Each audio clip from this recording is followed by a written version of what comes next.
How are things going for you, buddy? Too hot here in Los Angeles, I would say. Yeah, LA too hot. I'm trying to remain chill, both temperature-wise and emotionally. So what are we talking about? Ice cubes in the pants? Yeah, ice cubes in the pants. Ice cube on my stereo. Sure.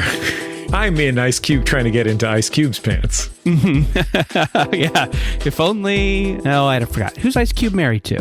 I don't know. I don't know either. Yeah, couldn't tell you. If I could have even thought of a different type of cube, all I could think of was the Borg cube, but I wasn't sure if that was even called a cube. Oh, Those yeah. are some bad guys from Star Trek. Yeah, they do fly in a cube, though. I don't know if they, like, internally within the Borg, organization, it's known as the cube. What else ends in cube, even?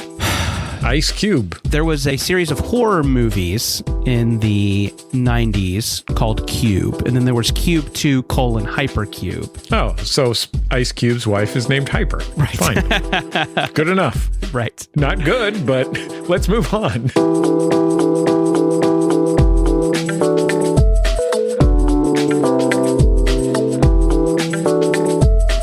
You ready now? I think I'm ready. Okay, let's do this thing then. Hello and welcome to Lucky Paper Radio. I am your host, Andy. I'm here with my co-host, Anthony, Farmers Market Simp Maddox. Hi, Anthony. Hi, Andy. No response to that one? You're just going to let that hang? Sure, everybody likes the farmer's market. That's normal for, yuppies like me. It's true. Farmers Market's great. You got some beautiful looking tomatoes upstairs. They're for you. Oh, what a delight. I can't wait to eat them. That's going to be fantastic. No time for dilly-dallying, Anthony, because on this week's episode, we are talking about the texture of removal and the different kinds of removal spells and how they affect an environment. We've done a couple episodes about the quantity of removal, but putting quantity aside, if we just focus on what kinds of removal there are and looking at those through like a game designer perspective, a cube designer perspective, I think there's some interesting discussion to be had there. Yeah, removal's a big part of Magic. It's like, if it was all just creatures on the board, what are you going to do?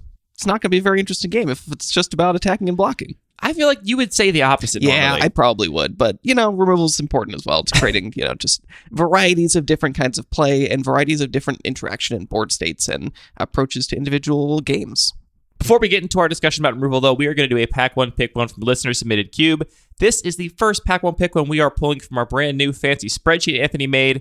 As a reminder, if you are submitting a Pack 1 Pick 1 in the future, please use the form that is linked in the show notes, which is also at luckypaper.co/podcast/submit-your-cube. And if you've emailed us in the past with a link to your cube and we did not do it on the show, go ahead and resubmit it to that form because I'm declaring email bankruptcy on those emails, Anthony. I can't keep up. This Pack 1 Pick 1 comes to us from listener Ian's Vintage Cube. This is a cube that Ian seems to have had for a while, and based on our conversation about lands, ended up adding the full cycle of triomes to the cube and upping the land count pretty substantially. This is a classic vintage cube, Anthony. We got power in this cube. Yeah, it's just, vintage cube. It's all the hits. They're all here. We don't talk about power that often, but let's see if we got any in this pack. I'm going to read the contents of the pack, then Anthony's going to tell us what he's looking at. The pack is Wheel of Fortune, Kargan Intimidator, Prismatic Ending, Seasoned Hallowblade, Thalia Heretic Cathar, Field of the Dead, Ledger Shredder, Goblin Rabblemaster, Vivian Monsters Advocate, Phyrexian Metamorph, Scavenging Ooze, Moxed Jet, Bloodthirsty Adversary, Archon of Cruelty, and Natural Order. We do have some power, Anthony. Are we just taking it? Yeah, there's no way you don't take Mox Jet. There's the one context of, we talked about Caleb Gannon's powered vintage cube, but it's all about synergies, where maybe in pack 2, pick 1, you just need some really particular piece to make your deck work, and that's where you're going to pass power. But I think outside of that pretty narrow slice of what vintage cube can be, you're taking the power, right? Caleb has been continuing to slowly roll out video drafts of his cube from Magic Online, and a couple of times he has taken pack 1, pick 1 synergy piece over power, which I think is partially, for content. Sure. I want to draft this deck. No one's drafted this deck yet that I've seen, so I'm going to make a video about it. But beyond that, if we overlook the Mox here, there are also a lot of potent synergistic pieces that if you did want to just focus on something and start really hard on it, there's some powerful red aggressive creatures. We've got Field of the Dead, if that's the kind of thing you're looking to do. Natural Order, if you want to do some big green creature cheaty stuff. Ledger Shredder and Prismatic Ending are kind of looking appealing to me after the Mox.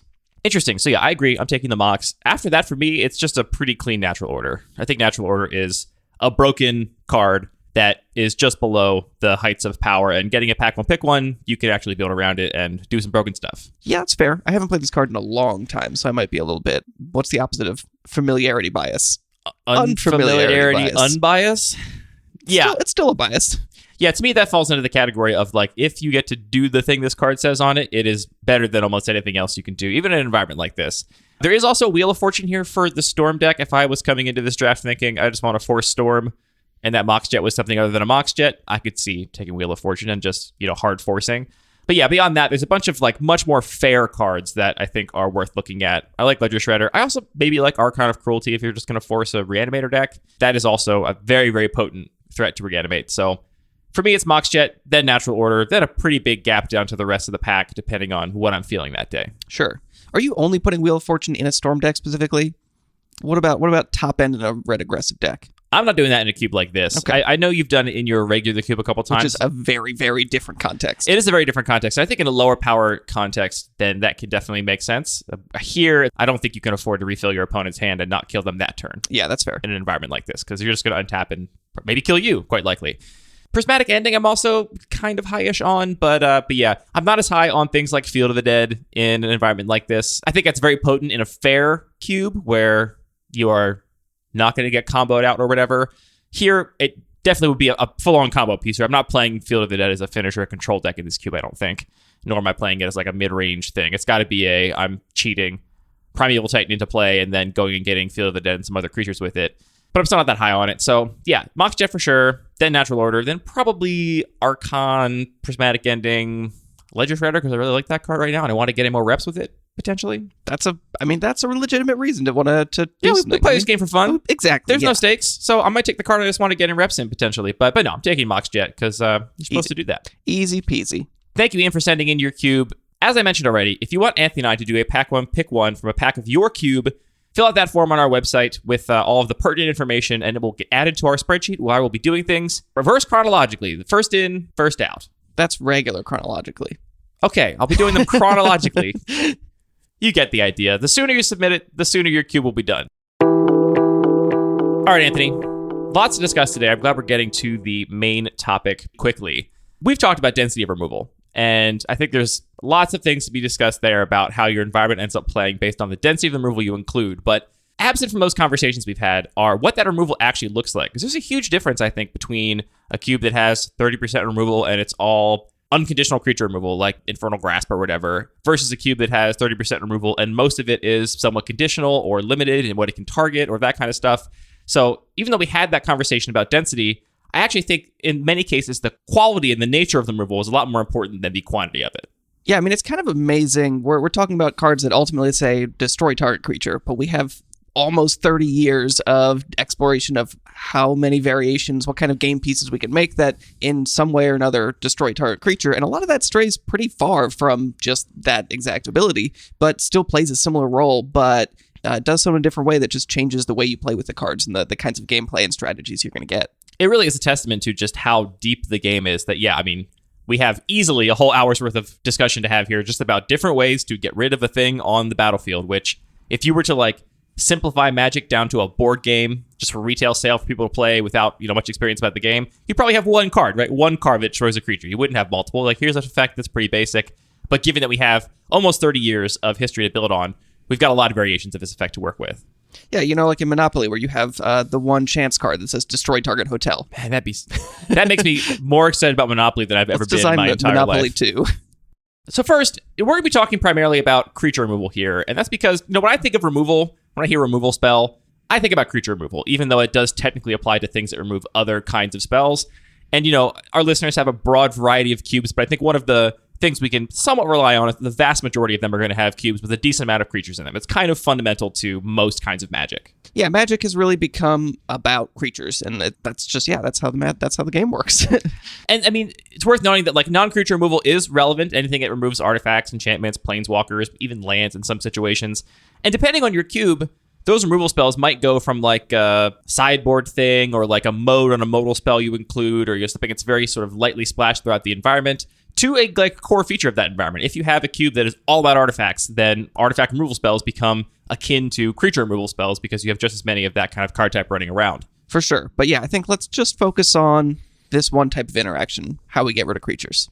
All right, so we're going to run down the different kinds of removal spells. And before we get into this, I want to say that like we've done our best to try and lay out a taxonomy here, but obviously every card is kind of unique and it fits into one category or multiple categories, or maybe kind of defines its own category. And we'll get into the details of that. But suffice it to say, this is not canonical, 100% locked in. This is just an attempt to try and categorize things in a way that we can have a productive conversation about the pros and cons and the way that cards like that push and pull on the design of a cube. First off, we just have clean, unconditional removal. This is a card or spell that removes effectively any creature. You know, we're going to ignore hexproof stuff and protection from color stuff. We're going to say if it could just destroy or remove a creature, that's what it's going to be. Our examples here are just like Swords to Plowshares, Infernal Grasp, Dreadbore. The thing is now gone. Classic murder. Destroy target creature. What do you think of these kinds of cards from a design perspective in your cube? Or cubes? We know that I just enjoy really simple effects, so clean, simple design is always going to appeal to me. I think when we're looking at unconditional removal, the biggest question is just mana cost, because that's going to be the biggest knob that you have to control how that plays an environment, and how powerful it's going to be is how much does it cost to destroy target creature.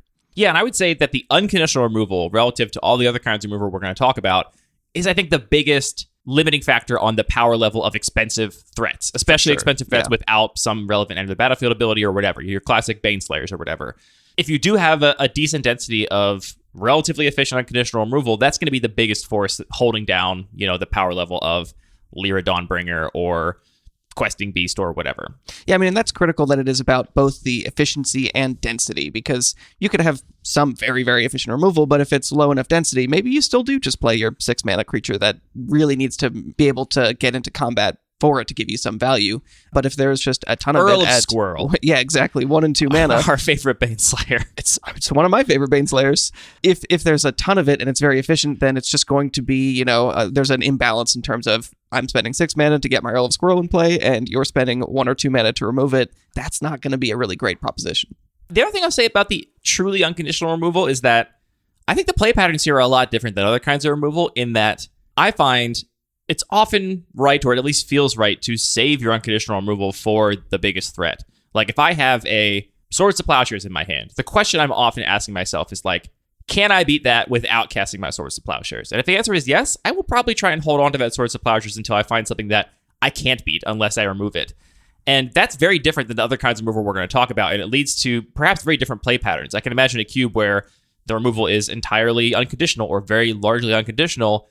Maybe you're constantly playing this game of like just waiting until you absolutely have to use that spell to not lose the game, because you do have so many options. Like, I guess basically the way to put it is that your options for removing a thing with an unconditional removal spell are theoretically only going to get better throughout the game. So I feel like the longer I can hold on to that spell, the better off I am going to be. Yeah, I mean, I think there's a lot more that goes into that, especially just what the matchup is like, what the particular game is like. There are going to be some games where you're just like, I'm the beatdown, and if I remove your creature, that actually represents not only removing your creature, but an extra 6 damage I can do to you, or whatever. The combat. And I will Swords to Plowshares that Ragavan on turn 1, but also that's because I feel like I'm going to lose the game if I don't Swords to Plowshares that Ragavan on turn 1. So, but you're definitely correct that these scale the best. Like, you get the most value the longer you wait for your opponent to play a bigger threat.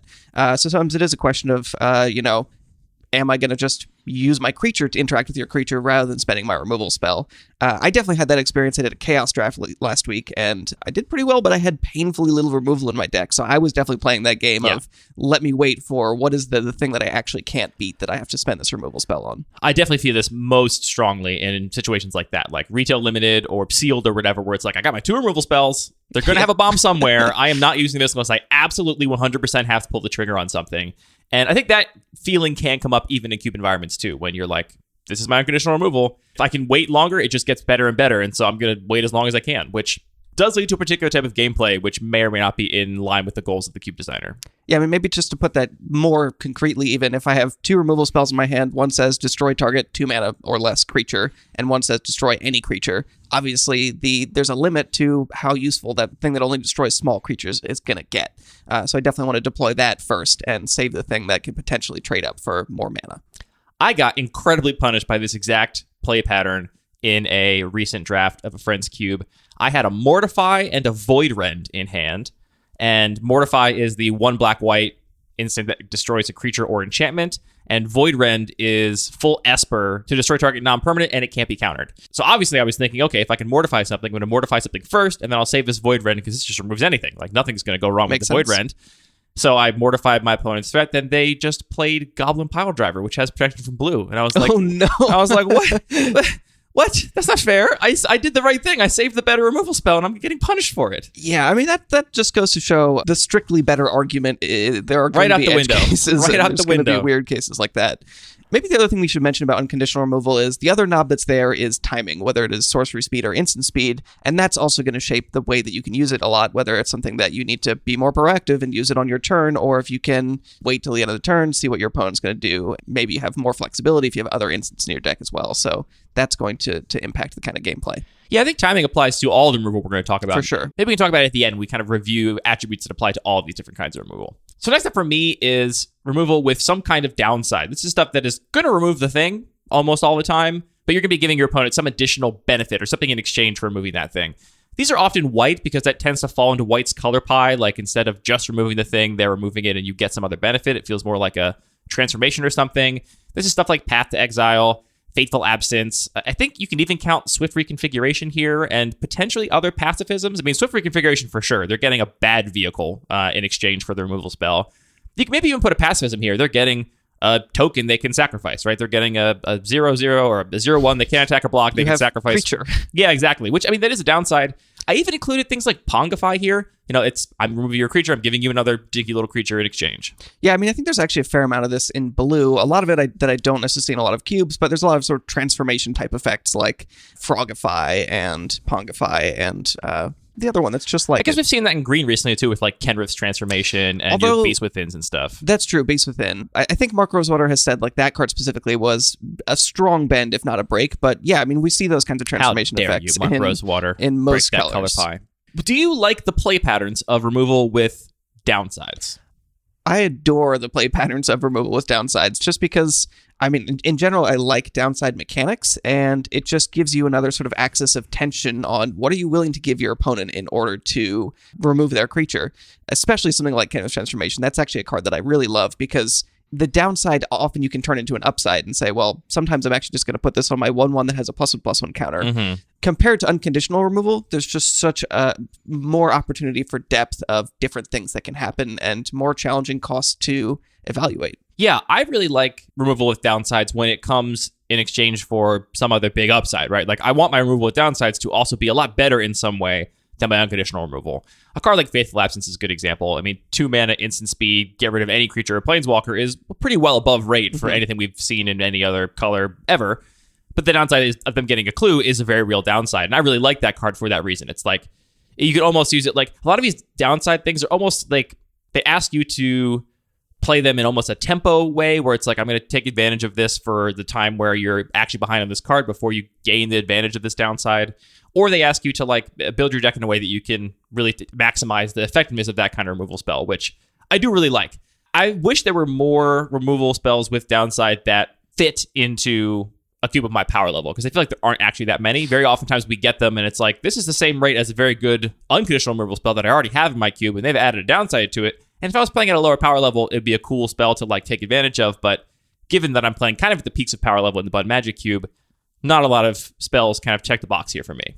That's, I think, a huge point, that really the trade-off that you're making, the proposition for a removal spell that has a downside as far as like Wizards designing Magic cards, the proposition they're giving you is this card's more efficient, or it is more flexible in terms of its timing restrictions or what kinds of things it can interact with, but you have this additional downside that comes along with it.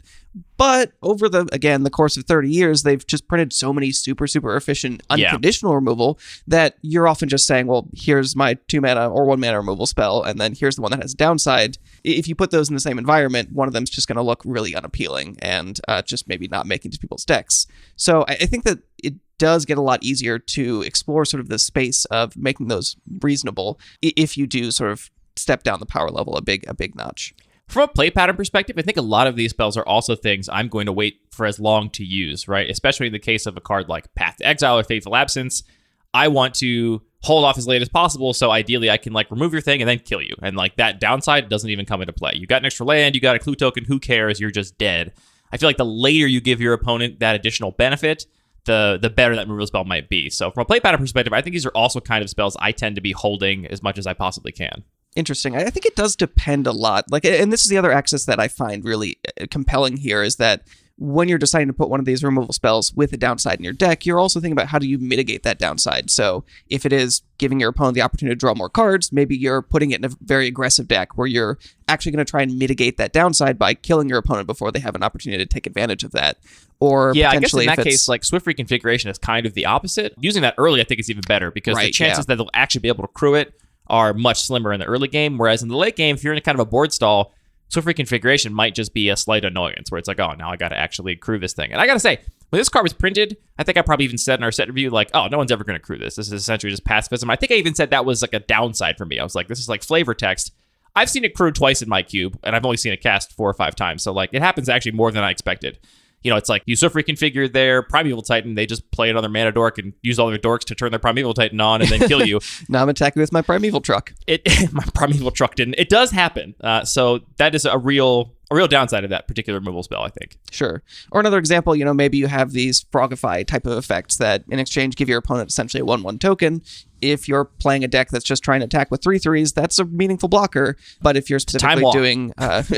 yeah, exactly. Or if you're... On the other hand, if you're playing a deck that either is more focused on evasion and flyers or has plenty of blockers, isn't really concerned with getting into combat quickly. Or is a storm deck or whatever. Exactly, yeah. Then maybe those downsides are actually just not meaningful downsides. So that's where I think it's really cool that evaluating what are the downsides that you can accommodate and work around and what kinds of... I mean, always just having cards that fit differently into different decks to me is really compelling, where it's like, here's this unconditional removal spell, everybody's going to play that the same. Here are these more complex variations, there's just going to be a lot more variety of different decks. Yeah. Very similar to removal with downsides, I think, is removal with additional costs, as in addition to the mana cost and the card you're spending.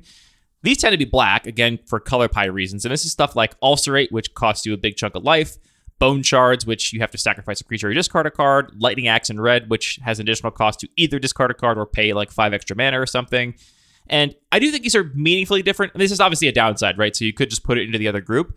I think this is meaningfully different, though, because I think these are much easier to actually turn into kind of build-arounds because you have control over over how that downside affects you. In the case of Fateful Absence or Path to Exile, you don't really have control over how your opponent uses that resource. So you can't as easily build around expecting your opponent to have a 1/1 token. Not that that's impossible, but it is more difficult than building around your Oath of Druids deck loves Pongify. Exactly, yeah.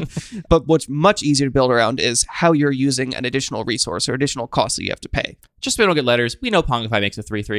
Okay, so we're just throwing power and toughness around here. Different cards. Frogify, Pongify, Birdify, whatever it is, it makes all different kinds of cards. But yeah, so in this case, especially with things like Bone Shards or Lightning Axe, you know, you can build your deck around having an Aristocrat strategy where you specifically want sacrifice outlets, and now Bone Shards has upside maybe. You've turned that additional cost into potentially even a benefit for your deck, if not kind of nullified it completely. Similar with Lightning Axe, if you need a discard outlet, if you need something in your graveyard for whatever reason, that can become an upside on that spell. Yeah, I mean, Madness is just one of the beloved mechanics that I feel like is a little bit difficult to make work in cubes. Like, that's an awesome individual card that can very easily turn into a meaningful upside, and it's just a kind of effect that most environments are looking for. Is it safe to say, Anthony, that these removal spells with additional costs tend to vary pretty dramatically in power level in different decks within the same cube? Oh, I think so, for sure, yeah. Because, I mean, if you can actually turn that downside into an upside, if you're playing the Madness deck, and instead of that saying, this is an efficient spell for the cost of 2-for-1ing yourself, you actually get the upside of basically drawing you a card because you got to cast a spell for Madness that maybe you got a discount, or maybe you're discarding something that you're going to pump up your Tarmogoyf during combat to kill an additional creature. There's just lots of ways Make your Bedlam Reveler cost exactly 2 red. Perfect. You love to see that kind of effect. And on the other hand, put that in a deck that can't take advantage of those, and it's just going to be a really big burden. How does that actually then shake out in terms of how much you like or dislike these cards for Cube then? Because I really like the idea of having spells that you can build around. We've talked about this a million times on the show. I think it's pretty natural for most Cube designers to really enjoy cards that are somewhat flexible in terms of how powerful they are based on how well you draft and play around them, right? I think that's pretty typical. So the idea of a Bone Shards in my cube that also has an Aristocrat strategy or also has Reanimator is very appealing to me. But that said, I do find that for removal specifically, I oftentimes feel this like strong pressure to not have it be sometimes borderline unplayable, right? Like your bone shards in your deck, in your like hard control deck that's not going to have a creature in play until the late game and doesn't want to discard extra cards for any reason. That's kind of not a good card. It's just a bad card almost at that point. Yeah, I mean, when I approach cube design, I definitely try and have a little bit of a variety, and especially to try and make that value proposition of Bone Shards is here. It is very efficient in terms of mana. It only costs 1 mana. You do have to pay a steep cost for it.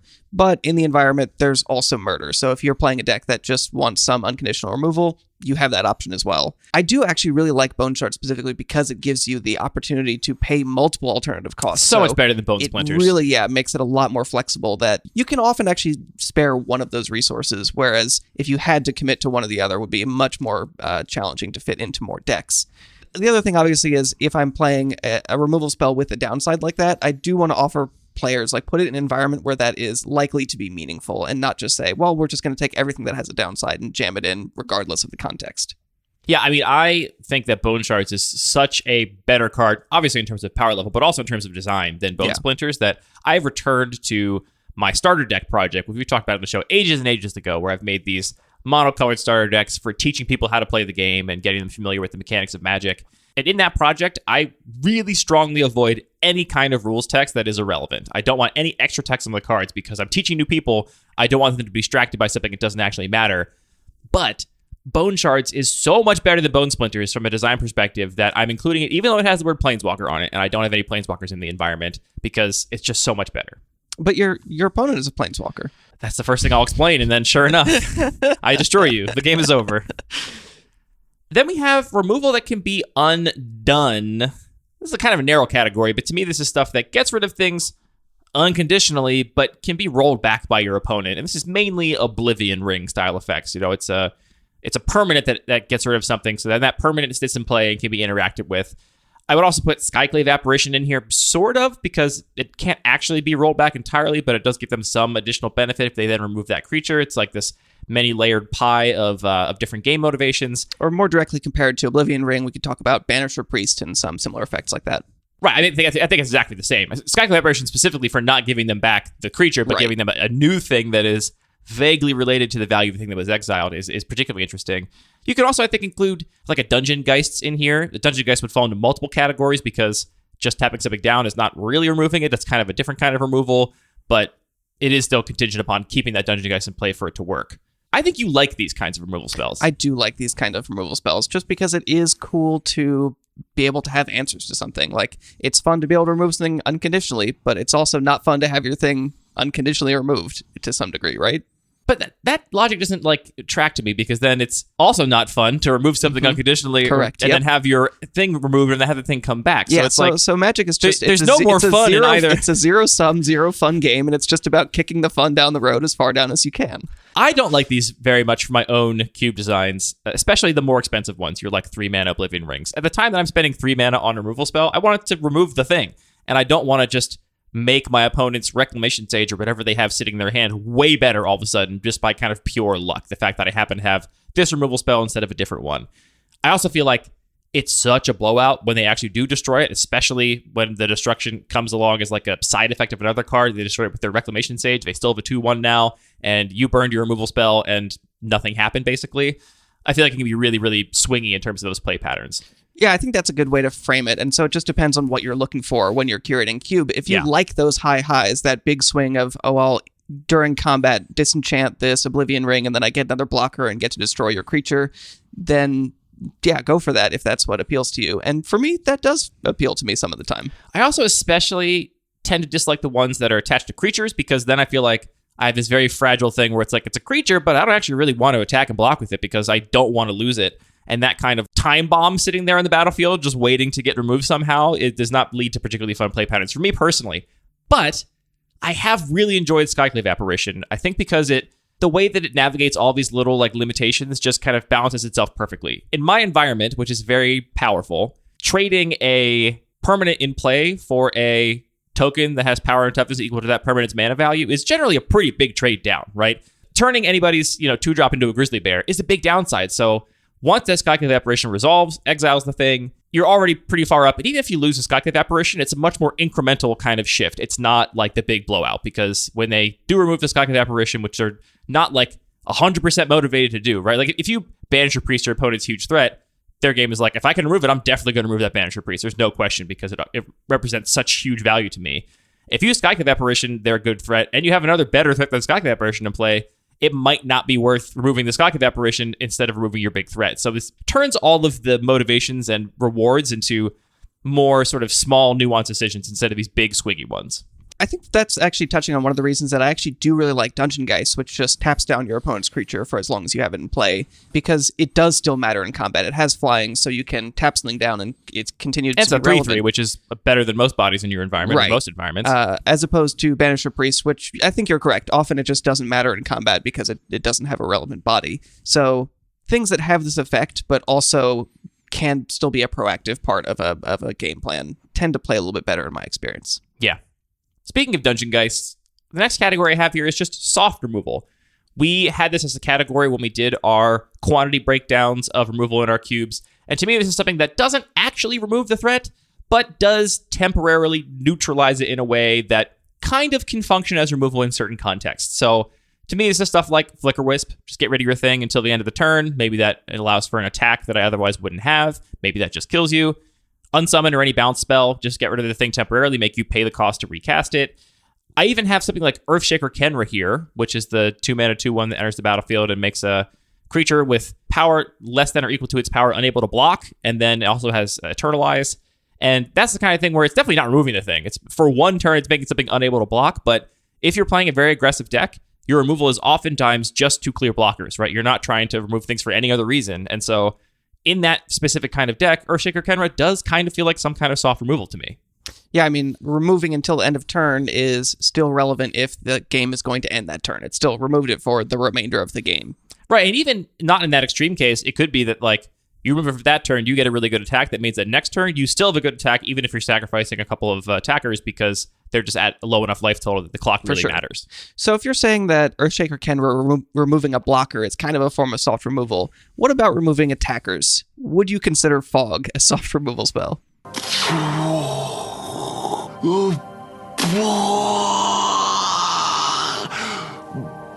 Wow. Really pushing my definitions here. I'm going to say no, because it also just affects everything. At that point, just words become meaningless. Yeah, I'm not going to throw Fog in here, but I like the way you're thinking over there. I like what you're doing. So I really do love this category because it does revolve around more incremental exchanges, like you're saying. Removing an attacker for a turn is just an interesting effect because it forces you to play in a certain way to actually capitalize on that value. You can't just say, well, we've made this exchange. If we flipped our decks over, we could just see who has, lining up removal spell versus threat. Yeah. It's really about how you sequence things and deploy things and take advantage of those resources. Yeah, that's actually a good way maybe to say what we were trying to get at earlier about unconditional removal. It's just like, okay, this is going to remove the best thing that my opponent has. That's what this spell does. It's pretty straightforward how you're going to cast it most of the time. Whereas in the case of something like Earthshaker Kenra or a Flicker Wisp or a bounce spell, it really, really, really changes depending on the game state, the board state, exactly how you're navigating things, what your deck strategy is versus your opponent's deck strategy. And that variability, I think, can be very fun. Yeah, I absolutely agree. Our last category here is by far the biggest category, and that's just conditional removal. So we've been through all the other kinds of removal. There is a ton of removal that only removes things based on a specific condition. And this is most of the removal in my cube. Is that true for your cube as well, you think? The lines are definitely blurry, but I would say a lot of the removal in my cube falls either in this category of soft removal or in this conditional category. Yeah, as a reminder, when we did the numbers on my cube back in June of this year, I had about 19 hard removal spells and 66 non-hard removal spells. So most of those were conditional. So my cube leans really hard into the conditional kinds of removal spells. The first kind of conditional removal spells are my favorite, and that's just conditional removal spells where the condition is related to the scale of the threat or the tempo of the game. So this is basically mana value, power, or toughness. The removal spell cares about one of those features. These are every single burn spell pretty much, though small footnote here that depending on the specific context, you can definitely have burn spells that are either literally or effectively hard removal spells. Like, for example, Magmatic Sinkhole in my environment kills almost everything with almost no limitations. So that does technically count as a conditional removal spell, but it kills pretty much everything. This also includes spells like Disfigure, Prismatic Ending, Portable Hole, and Garruk Relentless is in here too, right? That's a conditional removal spell for sure. Yeah, there are also removal spells that maybe we should mention briefly that care about the scale in the other direction and just, destroy target creature with power 4 or greater, or Yeah, destroy your target. valorous stance or whatever. Exactly, which I think we see less of those because I think there's actually a lot of value in the conditional removal, which doesn't necessarily destroy large things. And that's just that I think that in a lot of environments, we don't necessarily want to just say, well, anything that's bigger than that costs more than the removal isn't worth playing because you're just going to trade down in mana. So actually having this small removal that can only target maybe very efficiently some of the smaller threats actually just makes those more expensive things a little bit more impactful, which gives you sort of a more bigger variety in the kinds of threats that you can see in a game. Yeah, I love that feature of them from like a design perspective. It also lets you play more efficient removal, right? Like how many 1 mana unconditional removal spells are there in all of Magic's history?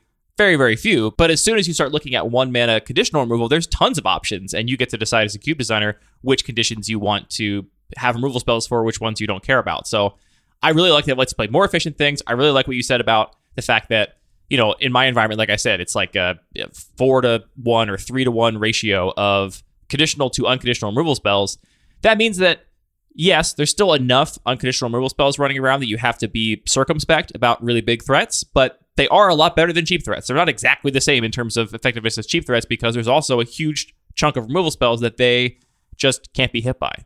It's also interesting, a lot of these conditional effects do have the potential to be upsides as well. We've seen a lot of these kinds of cards that are, 1 mana, target creature gets +2/-2. In a lot of environments, that's mostly going to read destroy target creature with power 2 or less, but it does have this potential upside of, well, you're at 2 life and I can just attack you with this creature and give it 2 more power. The other thing I love about these removal spells is that they do, I think, lead to very different play patterns, which is that oftentimes, especially with the very limited removal, your disfigures or your lava darts or whatever, I'll break that thing off on the first reasonable target that I have, right? Like if I can get a good target out of it, I'm just going to use that removal spell to just kind of disrupt my opponent, throw them off their strategy. Maybe they kept a hand that was relying on that little card that I'm just going to remove. I'm much happier to bolt the bird with a lava dart than I am with a Doomblade, Yeah, that's a really great point, that the play pattern of, if you actually just said, well, my removal spell gets better the longer I wait, that doesn't necessarily lead to the best gameplay if both players are just kind of at a standoff. That game of chicken, I don't think is particularly fun. If like you are both sitting on conditional removal and big threats, and it's like the game is just kind of like inching along to like some kind of conclusion, and then it almost feels like like whatchamacallit, Munchkins. Almost feels like Munchkin, where everyone's just sitting on secret cards in their hand that say, oh, but by the way, everything you were trying to do is no longer relevant anymore, and that only comes up right as the game is about to come to a conclusion. So you have this like crescendo of like, I'm gonna do it, I'm gonna win, and then it's like, oh, you're back to the beginning. It's funny because that's a little bit how I feel in your Jeskai control battle box, where it's like, who's gonna deploy their threat and then have the most counter spells up? I wouldn't have come to that comparison myself, but that feels a little bit like Munchkin to me as well. An interesting perspective that I will have to think about. We'll have to come back to that. I mean, I will say that one of the things about my Jeskai control battle box is that is not the kind of Magic I normally like, right? Mm-hmm. I wanted to explore a specific kind of Magic that I don't think is captured in any of my existing cubes, that I do think is a really good candidate for showing off in a battle box style format, but I don't typically like that kind of Magic. That's not what I'm going for at all with the Bun Magic Cube, so it is definitely leaning into a very different kind of gameplay. Variety is the spice of Magic. It's true. So I love these conditional removal spells, specifically the ones that are based on mana value, power, toughness, whatever, because they encourage you to use them earlier in the game because they don't necessarily get better as the game goes on, which I think leads to inherently a much more interactive game. You're more trying to make your opponent stumble than you are just waiting to have the trump card for their best threat. And it also does ask you to maneuver a little bit, right? Where unconditional removal does not, right? You can maneuver in a way where you can remove their big threat with a disfigure or a burn spell that wouldn't otherwise kill it. If you can get them to block something in combat, or you block a certain way, you can turn that into a much better removal spell. All that variability of play, I really, really like. And combine that with the fact that there are so many more efficient versions of conditional removal spells, that makes me much more excited about them in my own cube. So that's why I run so many more of them than I do hard removal spells. Yeah, I mean, casting a lot of spells per turn and having to be very careful about how you sequence them and how you maneuver them and how you put your opponent where you want to get the most value out of them. That is, to me, a fun game of Magic. Absolutely. I also like casting Earl of Squirrel and having it survive, but that's just me. Well, everyone likes casting Earl of Squirrel and having it survive. Everyone wants to make a bazillion squirrels. That's not a question. The next type of conditional removal is conditional based on some variable that is not associated with the scale of the threat or the tempo of the game. Mostly this is stuff that cares about creature type or card color or some other parallel attribute that is not related to the game's natural pace. So this is basically all of the Doomblade variants we've gotten over the years, right? Like in Magic's early days, black removal spells couldn't remove black or artifact creatures. Obviously, you can't scare a scary thing or a robot. Then they couldn't remove just black creatures. They got the ability to remove artifact creatures. And then over the years, we've gotten just a million different variations of you can remove everything but this, everything but that, everything but this. So that includes cards like Go for the Throat and Power Word Kill and Walk the Plank or whatever. There are also other examples, though, like Vanishing Verse is a card that I run that only just gets rid of monocolored permanents. Sunlance and Strafe are the 3-bit damage spells in white and red, respectively, that can't target creatures of their own color. Plague Engineer fits into this category for me, where it's conditional in a lot of ways. It's conditional in a lot of ways, but it's especially good if your opponent happens to, just by pure luck, have played a bunch of things of the same tribe. Now, in a tribal cube, I don't think Plague Engineer fits into this category anymore. I think it's a pretty clean answer to a lot of strategies. If your cube does not have a tribal theme and normally looking at that type line is not going to be relevant for your players, then it does fall into this sort of conditional category that's based on something that is kind of unrelated to what's going on in the game. It's just a happenstance. Yeah, there's also a lot of conditions like destroy target creature with flying or destroy target creature without flying or that... Well, I would argue that that's actually maybe more in the first category because flying is a very relevant thing that does change the value of that removal spell. It's not the flying line compared to what color a card is or whether it happens to be a merfolk does have game impact. Sure. So I think you're getting at something that is a distinction here, which is that some of these things are a little bit arbitrary. It could be the color. Blurry lines between all of this, It could be the color. It could be the creature type. It could be, I don't know, if we get into unsets, the number of words in the name of the card, which in a lot of ways, that's not something you consider when you're building your deck. You might consider it during sideboarding if you see your opponent doing certain things, but it's often not it's not a thing that will be played differently depending on what your deck is trying to do. Right. Whereas, I could see myself playing a destroy target fire removal spell if I have a deck that has very little removal, lots of big ground creatures, and no reach and no flying. It's like, well, that's a hole that I want to patch in my deck. Exactly. I'm never looking at my deck and saying, what am I going to do if my opponent plays a good merfolk? I'm going to need a removal spell that says remove target merfolk. Like, that never comes up. It could come up in, again, very specific context. But yeah, that is a meaningful distinction where some of these restrictions you will care about, like, oh yeah, I am very aggressive. I can't deal with certain large threats, but like I just don't have creatures that can deal with them. So that's when I want to be able to destroy target large creature. Or, I have a bunch of walls I'm going to be able to deploy, but before then I need to be able to get rid of small creatures. So let's make sure we have some efficient things to do early in the game. I think that's a little bit more meaningful and it gives reasons to build your deck in a certain way. Yeah. That's actually a good point we didn't mention about the other kind of conditional removal spells. I also really like those cheap ones that are limited by mana value, power, and toughness in control decks where you're going to have a board wipe for the late game. It's like, oh, sure, I'm going to have a Wrath of God eventually. What I need to do is survive to that Wrath of God, and so I'm much higher on a Disfigure there than I am Murder, because I don't need to care about the big creature, because by the time you're playing a big creature, I'm going to have a counterspell up, I'm going to have a board wipe available to me. What I got to worry about is that stuff that you're going to sneak under my interaction early in the game that I can then remove with my little Diggy removal spells that are very efficient. I really don't like this second kind of conditional removal spell, though. These ones that care about a thing that you otherwise wouldn't care about at all, either as the person playing the deck or in deck building or drafting. It's not a thing that would ever matter, but all of a sudden it does matter because of some, what I would describe as like an arbitrary restriction on one of the removal spells. Yeah, I largely agree. I mean, I think some things, especially the ones that give you a choice during the game, like Plague Engineer, that feels a little bit different, but the ones, Eye Blight's ending, can't destroy an elf. It's just randomly you're going to get hosed by some random creature being an elf, and that's not necessarily the kind of gameplay that I'm looking for. And I've heard people say that, what's the difference? It's every removal is conditional, like, Doomblade hits 80% of the threats, and Disfigure hits 70% of the threats. Like, all that matters is the number of threats they hit. That's all that really comes into play. I really disagree with that. I think it absolutely matters what those limitations are to how the game plays out. And it's the difference between knowing that you have a spell that performs a particular role in your deck that's going to always play that role. Your Disfigure is always going to play the role of removing a small thing, right? That's what it does. Whatever your opponent plays on turn 1 or 2 in most environments, you're going to be able to Disfigure it. You can kind of count on that. What you can't count on is, I'm playing my Doomblade and my opponent happens to be playing black. It's like, oops, now I got to side it out. It's just really bad in this particular matchup. That's not a thing that you can ever think about when you're drafting or deck building. That's just a thing that just happens to you. And sure, in terms of like win percentage in the long term, maybe all that really matters is the number of targets each of these spells have. But in terms of the actual gameplay and the decisions your players get to make, I think it's hugely different to have cards that have arbitrary restrictions versus ones that care about aspects of the card that relate to the tempo and progression of the game. Yeah, I mean, it's the difference between, these two different kinds of complexity, these two different effects that are on these cards. One of them is meaningful, the other isn't, and we're always going to try and maximize making that complexity actually matter and contribute to decision making. Yeah.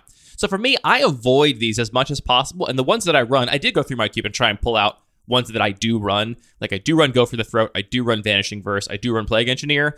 In the cases that I do run cards with this kind of condition, it is always because that condition is an acceptable downside. I don't like those conditions on these cards, but they have some other attribute that makes me like them enough to pull me into playing them. Like Plague Engineer is just a really unique effect, and it's so unique that I'm willing to say, okay, well, maybe if your opponent happens to have drafted the Mana Dork deck and sequenced Llanowar Elf into Elvish Mystic instead of Llanowar Elf into Avacyn's Pilgrim, they're going to get a little bit punished. That's going to happen sometimes. That's a cost I'm willing to pay for the other upside of the card. It is not a thing I like about the card. I dislike those things about those cards for sure. Yeah, it's an interesting feature of cube design that we don't have full control over the cards, whereas if we were designing a set from scratch, we could choose not to include those. And obviously, a lot of these do make sense in the particular context. It was very flavorful that Walk the Plank couldn't kill merfolk in that particular set. But when I totally get why it was to printed, right? Yeah, absolutely. Like, it makes total sense. And even in that set, it's like, yeah, there were different tribes going on, and very, very flavorful for sure. But in cube design, we're working with these cards that just were designed with a lot of other motivations. So yeah, maybe sometimes we just tolerate something that isn't ideal because it otherwise works really well. On Plague Engineer, though, how would you design that differently to just say all of your opponent's creatures get -1/-1? How would I design? I just think I don't know how I would design it differently. I think maybe like choosing a mana value of creatures that would get -1/-1 or something like that could be potentially interesting. You're still going to like kill all tokens or kill all 1-drops, but like that's a thing that matters to the tempo of the game, right? Sure. That's mana value. It wouldn't make sense to choose things with a toughness because you would choose one pretty much all the time, I imagine. Yeah. That would be kind of weird. I think you've made a very broken Magic card. What, the one where you choose based on mana value? Yeah, I think that'd be much, much stronger. Really? My initial impression is not that it'd be stronger or less strong. I guess it would depend a lot. It would depend a lot on the context. Mm-hmm. Like how many incidentally overlapping creature types do you happen to have in different sections of your cube? Because yeah, I mean, Plague Engineer naming one against an aggro deck is like pretty rough. But yeah. In a lot of cubes, you're like a mono-white aggro deck. Naming humans is almost exactly the same. You're going to miss a couple 1-drops, but you're also going to hit some 2-drops and 3-drops. So I'm not sure how that actually pans out. It definitely is going to depend on the specific context in which it's played. The last category of conditional removal I have here, I think this is the Anthony special, Anthony. This is removal that is conditional based on a specific board state. So it doesn't matter the attributes of the card. What matters is that the card is performing some very specific role or game action in that moment that you can then take advantage of a particular removal spell. So this is stuff like Settle the Wreckage. You got to attack me. You got to attack me ideally with multiple creatures that I can exile all of them. It includes things like fight spells. This spell only works if you have a smaller creature and I have a bigger creature or an equally sized creature, and then I can actually get rid of your thing. I think all combat tricks fall under this category, arguably. Whether you want to actually like label a combat trick a conditional removal spell or not, I think is a matter of language, but they certainly play this role, right? You can, in certain board states, turn your combat trick into a removal spell under certain conditions. I think we should also talk about edicts here, cards that make your opponent sacrifice a creature. It may always be a 1-for-1 exchange, but to really maximize it and make it a meaningful spell, it often does require some setup and a particular board state. Yeah, you could also argue that an edict is a removal spell with downside or whatever. You could put this in a lot of different categories, but this is as good a place to talk about them as any, so let's throw them in here. You really like these kinds of spells, correct? Yeah, I mean, I think this is just an extension of talking about conditional removal spells being interesting because they force you to build your deck in a certain way or play a certain way. These really force you to play a certain way and try and set up a board state where you can maximize them. I would also put cards that require not just like a certain board state, but a certain sequencing in this category. So things like Malicious Affliction with the Morbid mechanic, trying to force your creature to die so you can take advantage of it. Yeah, Morbid is interesting here, yeah. Revolt, trying to have something leave the battlefield so that you can get your Fatal Push able to exchange with something. These are all, I think, just really interesting mechanics where I think they function similar to the conditional effects, but maybe even more so, a lot of the complexity can be in the way that you're using them more than actual just complexity on the card. Yeah. And you know, for me, I think I've tried to refine my... I'm known for not loving some of these kinds of cards, especially combat tricks. And I've been trying to refine and better describe exactly where my feelings come from. And I think you mentioned a really good point, which is that a lot of the otherwise conditional or like limited removal can just fill this role, right? Like any burn spell can effectively play this role where, okay, you've got a bunch of 4 toughness creatures in play, but I can destroy whichever one I want with my lightning bolt after I block with my 1/1. Or, a disfigure or something like that can play a similar role like that. What I really don't like about some of the spells that fall under this category is when they can just totally brick, right? They just can absolutely do nothing because you can't possibly meet the condition that they fall under, and they don't have a like fail state fallback mode where they still do at least something. And to me, that's almost like the same kind of swinginess we get from your like Oblivion Ring or Banisher Priest things, where it's like either really, really good or really, really bad, compared to a Skyclave Apparition, which is always pretty good and never totally awful. And I feel like that's the same difference between a Giant Growth and Disfigure, right? Disfigure is always going to do something. Sometimes it's going to be good. It's never going to be like, well, I guess under very specific circumstances, it could be a total blowout. Whereas Giant Growth sometimes says kill your opponent, which is great. That's a really good line of text to have on a removal spell. But also, Giant Growth has the fail case of like, I don't have any creatures, so womp womp. My Giant Growth is not going to do anything for me. That's really just a matter of how much of that kind of exciting back and forth and swinginess you want in your environment. And it's something I personally avoid, and I think you embrace a little more. Definitely. I mean, and I think that there's similarly that sort of interesting choice of don't put Giant Growth in your deck that has very few creatures, or during an actual game, maybe you don't make as many 1-for-1 exchanges if you don't have more creatures in your hand. So I think that being able to try and optimize for some of those challenges and try and mitigate some of those challenges, to me, that's actually upside as far as creating a fun gameplay experience. I definitely agree that these, like our first category of conditional removal spells, do reward you for sequencing and playing in different ways, which is a really nice upside to them for sure. And the ones that have a decent enough floor, I'm more likely to be excited about and play. And the ones that have a really awful floor, I'm just going to tend to avoid for my own personal cube design tastes. Another kind of effect I think I would put into this category as well, although it could fall under the things like Earthshaker Ken we mentioned before, is threaten effects, which are kind of like a temporary removal spell that they take a creature from your opponent and have this additional upside of maybe you get to sacrifice it, or maybe they just actually let you punch through and end the game on the spot. Yeah, I think there's like other kinds of removal. We haven't really talked about mind control effects like control magic, which also definitely counts as removal and has some other kind of upside. And we can't cover everything here, but I agree. Threatened effects, I think, definitely fall under that category of like very conditional, very game state based, but sometimes do play the role of removal. They clear a blocker so you can end the game and have additional upside to them.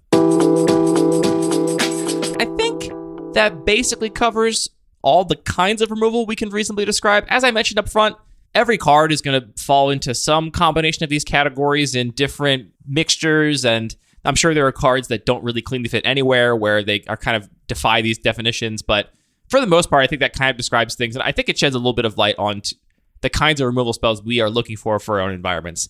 Like I said, I love these conditional removal spells that care about power, toughness, mana value, some other attribute of the card that is linked to the tempo of the game.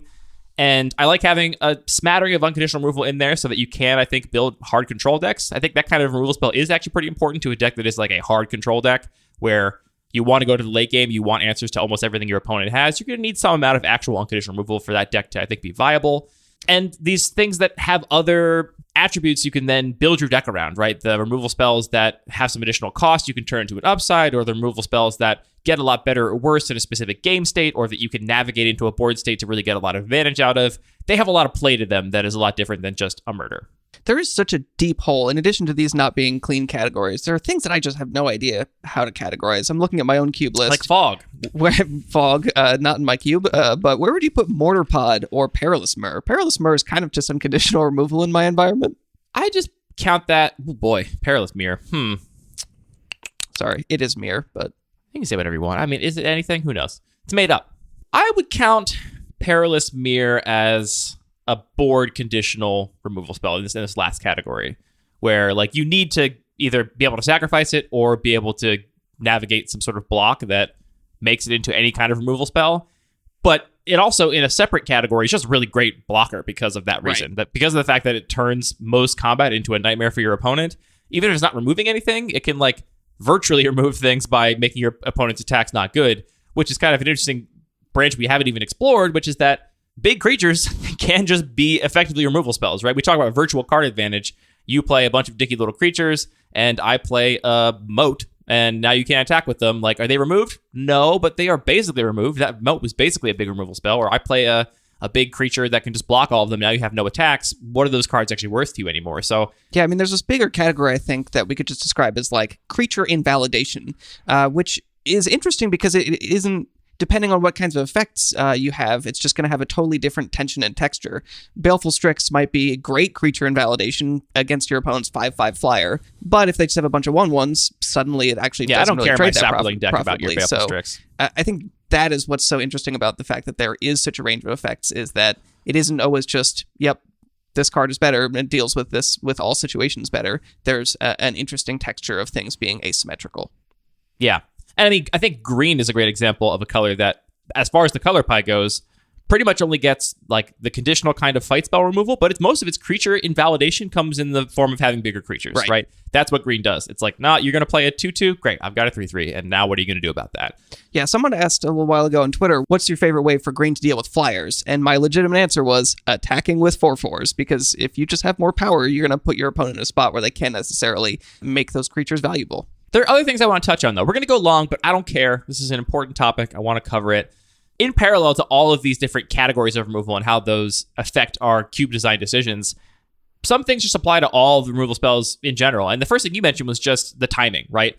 Instant versus sorcery removal spells and how that totally changes the application of a particular effect. Do you favor one over the other? Do you favor one over the other in specific kinds of colors or decks in your cube? What goes through your mind when you look at a sorcery versus instant speed removal spell? I mean, like everything, it really depends on... We're mostly talking from a designer perspective. I should say explicitly, if we're talking about player perspective, yeah, of course, I always want everything to be an instant. Yeah. But, I'm going to be on both sides of the removal spell at different times. I don't know if I have necessarily strong feelings here other than just saying a variety is reasonable.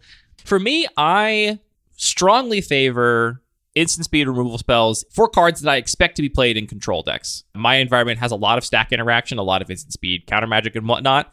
And there it can be really relevant to be able to hold up a removal spell and decide, am I going to counter a spell this turn or am I going to remove one of your threats? In my more proactive decks, it actually is kind of the opposite, right? Like, it doesn't really matter if something's instant speed. Sometimes it'll come up in fringe cases, but I'll almost always prefer... because, these cards are always balanced to reflect their timing considerations, right? So you're usually paying a little bit of a premium for the same spell at instant speed. In my aggressive decks, I don't want to pay that premium, and I want to play it at sorcery speed because what I'm usually doing is clearing blockers. And so in that situation, I think that sorcery speed removal is actually favorable compared to a fairly costed instant speed equivalent, because I will take that efficiency over that timing restriction in my more proactive decks. Yeah, I think... what is the card called? Flame Slash. Yeah. I think Flame Slash... Is that really what you were thinking of? Yes. Holy I think Flame Slash and Lava Coil are like perfect examples of, these are really, really efficient and they are sorcery speed and they're going to fit in a certain kind of deck. And I mean, that's just another way that we could think of, or it's a similar discussion we can have about different decks wanting different kinds of effects, and the efficiency is more valuable in a certain deck than the instant speed. So it's just more choices and knobs that you can turn. I cannot believe you were actually thinking about Flame Slash. I did not edit out anything there, listener. I kept it all in. He just said, "What's that card?" And I assumed it was what Flame is that Slash. Card? That's kind of we're on the a same little page. bit scary. Spent a lot of time together over the pandemic and prior. The next thing for me is just talking about the efficiency of removal overall, because it's an important point here for me that I don't see talked about often. And maybe you disagree with this. I'm interested to hear your perspective. I think that in order to be balanced, removal kind of always needs to be more efficient on average than the threats you expect to be removing. Because playing removal in your deck is... a removal spell is a conditional card, period. You can't just play a removal spell in any board state. You don't just play your removal spell on curve all the time. A deck full of Doomblades will not win a game of Magic. When I say full of, I mean literally full of, with nothing else. Yes. I'm not sure it's exactly what I'm getting at, but you are taking an inherent risk by putting a spell in your deck that needs your opponent to do something for that spell to be good or maximized or whatever. And I think in order for things to be in balance, you need that risk to be paid off with a little bit of an efficiency bonus. So we've talked before about how if you want to make Baneslayer Angels, fair in your environment, just make all your removal 5 mana. And I actually think in that situation, the Baneslayers are just way better, right? Because if you're putting 5 mana removal spells in your deck and waiting for your opponent to have a good target for it, and they never play a Baneslayer, you're at a huge disadvantage. And that offsets having that 5 mana removal spell when they have the Baneslayer Angel, which is kind of a neutral trade. When you put those two things on the scale, you are still in the hole. So maybe in that situation, you want 4 mana removal or 3 mana removal or whatever to actually be fair against 5 mana answer me or lose threats. Just like purely talking about mana efficiency. Yeah. I think often people are like, oh, well, if it trades even on mana, then it's a neutral trade. And I don't think it is, because you had to put that removal spell in your deck, and that's not always going to be playable. Whereas your opponent's threat you traded for, presumably, is something they're always just going to play on curve. They took no risk by putting that card in their deck. Right. So, like, if I just put all threats in my deck, or if I have the choice between a similarly costed threat or answer, if my threat can also answer my opponent's threat because that creature can block as well, it's just a much less risky play, right? Yeah, I mean, anything you can just always play, because it doesn't matter what's on board or what your opponent has done, is much less risky than something it requires. I mean, all removal is conditional on there being a target for that removal, right? And there's some game states that don't have a target for it, and you just sit there with removal spells rotting in your hand. And this is not just a hypothetical. If you're playing against a control deck, a lot of times you side out a lot of your removal spells. You're like, I don't have anything to do with these spells. I just want to be threatening you instead. So there are definitely times where all removal is kind of bad. And because of that, I think you should always be thinking that Doomblading their 4-drop, that's actually fair, or whatever. I'm not sure what the actual numbers are, but your removal spells should be a little cheaper than their more expensive cards, because that advantage to the removal caster in that position is offset by the disadvantage, which is more invisible and harder to see, of the person having that Doomblade that doesn't do anything in their hand over a couple turns and not being able to use their mana. Yeah.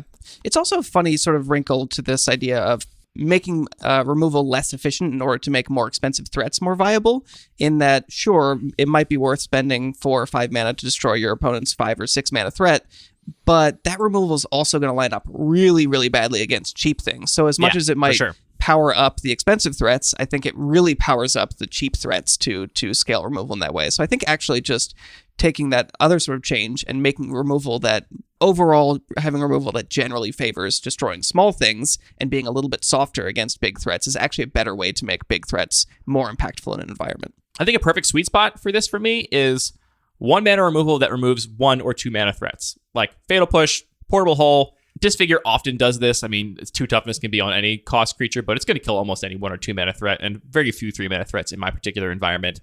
And that's a perfect sweet spot where it's like, you should get a 1 mana advantage for having put one of these limited in scope removal spells in your deck and finding a target for it. Like, that's the appropriate payoff that makes these 2 cards fairly costed in this particular environment. Next thing I want to touch on is related to the conversation we had prior about how the number of threats is not necessarily as important as the nature of those threats and what you can actually remove with the removal spells. We had a conversation on the Discord with listener Axel this past week about Portable Hole. People are asking about my being high on Portable Hole. Why do you like this card so much? And we were comparing it to Fatal Push. And somebody asked, like, all right, well, how many things can Portable Hole remove in your cube that Fatal Push can't remove? And I did the filter on Cube Cobra and pulled up the list of, like, whatever, 20 cards that Portable Hole could remove, Fatal Push could never remove. And then compared that to the list of cards that Fatal Push could remove with Revolt, which are inherently cards that Portable Hole can't remove, right? And how big that list is. And in my own cube, Fatal Push with Revolt removes more things than Portable Hole does that... How do I explain this in an elegant way? The additional things Portable Hole removes that Fatal Push cannot is a smaller list than the things that a revolted Fatal Push can remove that Portable Hole cannot, if that makes any sense. But I think Portable Hole and Fatal Push are like basically the same power level in my cube. They're in this category of like, it's close enough that we're never going to figure it out. Who cares? They're both just really good and like very similar spells. People might argue, well, look, Fatal Push has a much more combat upside. You're so much more likely to find a 4 mana or 3 mana cost creature that you're going to want to Fatal Push with Revolt than you're likely to find a non-creature thing with Portable Hole. But it's very important to me here that the 3 and 4 mana creatures, there are so many more removal spells in my environment that can also kill a 3 and 4 mana creature. Your deck that has Fatal Push in it is also likely to have Ulcerate or Go for the Throat or Hero's Downfall or whatever in it, which you can deal with those threats. Whereas Portable Hole answers things that there actually aren't that many answers for in my particular cube. I don't have that many artifacts, enough that it's worth running Disenchants. And so if you want to get rid of a Smuggler's Copter or an Umezawa's Jite or a Sylvan Library, there's not that many ways to answer it, which I think makes that upside on Portable Hole, even though it only comes up, let's say a third as much of the time as the upside on Fatal Push, it's so much more valuable the third of the time it comes up than the upside on Fatal Push that I think it makes those cards basically equivalent in my environment. We need to call MTG Flavor Judge on this one. Here's my Portable Hole. It only deals with small things like this entire library that I'm going to put in this hole. Yeah, it's interesting. Definitely very interesting. And this, I think, touches on a similar comparison we've talked about in the past in the show, which is that sometimes newer players ask, why is Duress considered this like really good staple card that sees play still in Eternal Magic? It's like a core effect to black, whereas a card like Divest, which can make your opponent discard a creature, is not considered as useful. Like if my cube has more creatures than non-creatures, isn't Divest just better than Duress if it's going to have more targets? And the answer is no, because your black deck probably has way more ways to deal with a resolved creature than it has to deal with a resolved non-creature spell. Your Duress is your only way to answer a powerful instant or sorcery out of your opponent or a really good non-creature artifact in your black deck, whereas the things that Divest hit can be hit by so many more things. I think the same thing kind of applies to the Negate and Essence Scatter comparison. Same thing, right? You're looking at a counterspell for non-creatures versus a counterspell for creatures. You could just look at the counts and say, well, whichever I have more of makes one card better or the other. But I don't think that's actually the salient point. The salient point is, I think you have to look at the pool of things that card answers and ask yourself, how many answers does that pool of cards have in the cube? Creatures are a very interactive part of Magic. Pretty much every color can interact with creatures in some way. Most colors cannot interact with non-creature spells. They just happen, right? And if it's a permanent, maybe you can disenchant it. Maybe you can duress it, but a negate is oftentimes the only way to deal with a certain set of cards, or one of a very narrow set of ways to deal with a certain set of cards. And so it has a lot more value in most environments, I think, than an Essence Scatter. Yeah, I mean, that's a great point just in general, that more novel effects or more unique effects are likely to be higher picks in the draft, at least, because you're less likely to have easy access to them. Yeah. We didn't touch on exiling versus destroy-based removal.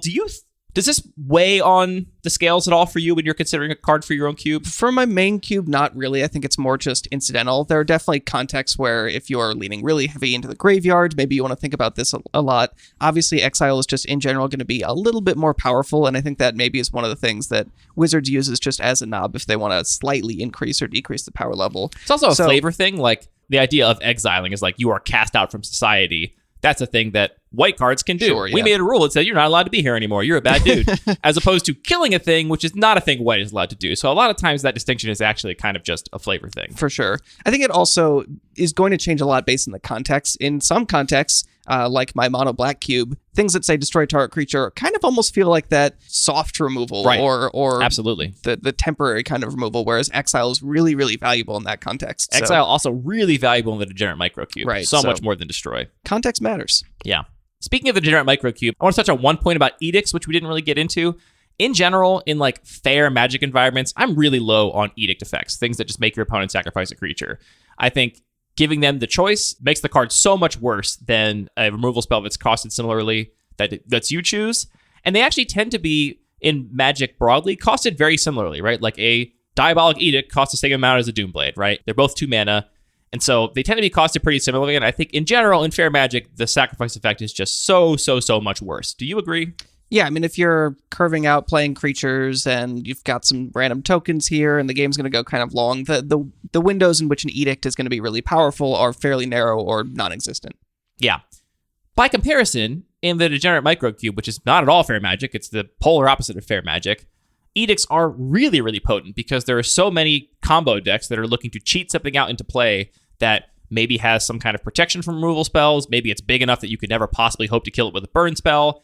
And in those situations, the unconditionality of the edict effects that don't really care what that creature is, it doesn't matter if you can target it, doesn't matter if it's indestructible, you're just going to have to get rid of it, makes edict effects way better in that environment than a regular destroy effect. So context always matters. And I think depending on the environment you have, some edicts might be totally playable and you might want to mix with them depending on the kinds of strategies your decks are actually employing. Yeah, I mean, we can go really far down this context matters rabbit hole. Like, if you're in an environment where there are 0 disenchants, then Oblivion Ring moves from this temporary or reactable removal to just permanent removal. On the other hand, it could be more like a bounce spell if you just have a ton of those kinds of effects floating around. That's where I want to end on, actually. I want to end on talking about the card pacifism, because this is an iconic effect that has been printed in many variations in white over time, and I actually struggled to think about where this really fit into our taxonomy, because it could be any number of things. As you mentioned, you could consider it hard removal if it's a cube where there is no disenchant effect, or bounce, or sacrifice effects. I think any of those things then give that card additional play, right? If you can sacrifice something that was pacified, it's not really hard removal, it's removal with the downside. If there's creature bounce, I can just bounce a thing from under the bounce spell. So there's a lot of things you got to kind of avoid there, but in an environment without those things, it's just hard removal. It's 2 mana, get rid of that threat forever. Also assuming it doesn't have any non-combat relevant abilities, which is another whole category of things.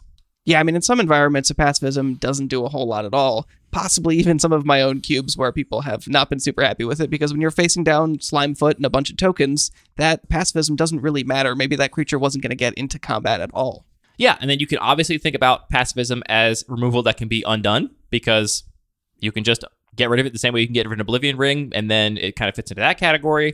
You can call it removal with the downside. It gives your opponent a game object they can then interact with via sacrificing it, or keeps their creature count high for Gaia's Cradle or whatever. They still have a game object in play, which is relevant. Obligatory White Mane Lion reference. White Mane Lion has to be mentioned every single episode. That's what it's part of the in rules. your contract. It's in the writer. And then it could also just be conditional removal, right? Where the condition is this creature only matters for combat. All that matters about this creature is that it attacks and blocks. If it has any other relevant attributes, then this is not really removal. But as long as it's only a body for attacking and blocking, it's kind of conditional removal. So I think that kind of shows the blurry lines between all these categories, and that you can kind of use these as a lens to think about lots of different kinds of removal spells. And pacifism is kind of hard to fit in there. How do you feel about pacifism, though, as a card? I really enjoy pacifism for a lot of the reasons we've talked about. Conditional and temporary removal that can be interacted with, I think, is very interesting. I also enjoy environments where combat matters and creatures matter, so it just playing that role as a removal spell works for me, I guess. I'm using it currently as removal in my white starter deck of the aforementioned starter decks I've been working on, because it's like so iconic to white. And it's also so extremely clean. flavorful. So clean, so flavorful. It's like, no, I'm just going to make your creature a peace-loving hippie, and now it can't do anything. I think it's a really beautiful card for that context. I found that it's so bad because my black deck has a sacrifice theme, my blue deck has bounce spells, my green deck has creatures that have relevant abilities in play that are not related to combat, and the red deck has some haste. And it's like, okay, well, cool pacifism. Like, it doesn't actually really do as much as I wanted to do for a removal spell in that environment, which has been a tricky thing for me to try and strike a balance with. I like the design of it, but there are such a long tail, Anthony, of ways that your opponent can still get value even if their creature's pacified, that I think oftentimes it looks like removal but isn't actually. It's kind of more of an incremental like value spell. I'm going to take a little bit of the edge off this thing, but you're still going to get something out of it. All right, so we said long tail, we named White Mane Lion, Slimefoot. We definitely said context matter. Context matters. Do we do it? Do we Oh, we also got to say that bingo? It's 8 weeks to CubeCon. By the time this episode comes out, Anthony, only 2 months to CubeCon. It is really sneaking up on us. That's time. This feels like a real benchmark, a real milestone. Thank you. See, we're just completing each other's sandwiches. It feels like a real milestone to be only 8 weeks from CubeCon. So this is the Cube-related Magic event that's happening in Madison in October. This is only 1 week after Magic 30, which is this huge Magic event that's going on in Las Vegas. And Magic 30, I'm sure it's great if you want to go there. I mean, but it sounds pretty cool. It sounds cool, but it's also really want to go to Vegas. Enormously expensive. It's so expensive. You got to pay like $160 to get in the door, period. And then any events cost an additional amount of money to join in. And CubeCon, it's essentially $200. It's $125 for the CubeCon pass, $75 for the Game Hole Con pass, which also gives you access to all the Game Hole Con stuff. And for that $200, you play Magic all weekend. No additional costs, no additional fees. You can hop into any Cube draft you want. And I got to give one more shout out to this event being fantastic, even if you have never designed or even played a cube. If you just like limited Magic, I think this is like the perfect kind of event. You get to draft a bunch of novel environments all in one weekend, which is a delight. They also have day passes if you just want to come for 1 or 2 days and, not destroy yourself with 4 days of nonstop. I'm going to be so tired. My brain is going to be fried. I've been thinking like, do I want to like try and do well in the like sanctioned cube events and like try and make top 8 or whatever? And then I'm just the idea of like having to care on my third draft of the third day, and it's like, oh boy, I'm going to be so exhausted. Anyway, that's it for this episode of Lucky Paper Radio. Thank you for tuning in. All of our music is produced by DJ James Nasty. All of the removal spells are produced by Wizards of the Coast. This show is produced by me taking a whole bunch of notes and dumping them on Anthony and making him talk about removal spells with me based on a conversation inspired by Axel from the MTG Cube Talk Discord. Thanks for reading through my giant notes, Anthony. There's so many things we didn't even talk. We didn't talk about tappers or we did mention dungeon geist, that's but true. There's also we didn't talk about scalable removal. We didn't talk about removal that requires you to like pay an ongoing cost, like like a tapper, like a Gideon's Lawkeeper can be removal for a thing indefinitely as long as you keep dumping that 1 mana into it turn over turn. We didn't talk about that. Look, there's a lot of Magic cards out there, Anthony. We can't talk about everything. Well, actually, we can. We just got to keep doing this podcast for the rest of time. That's exhausting. It's also under contract.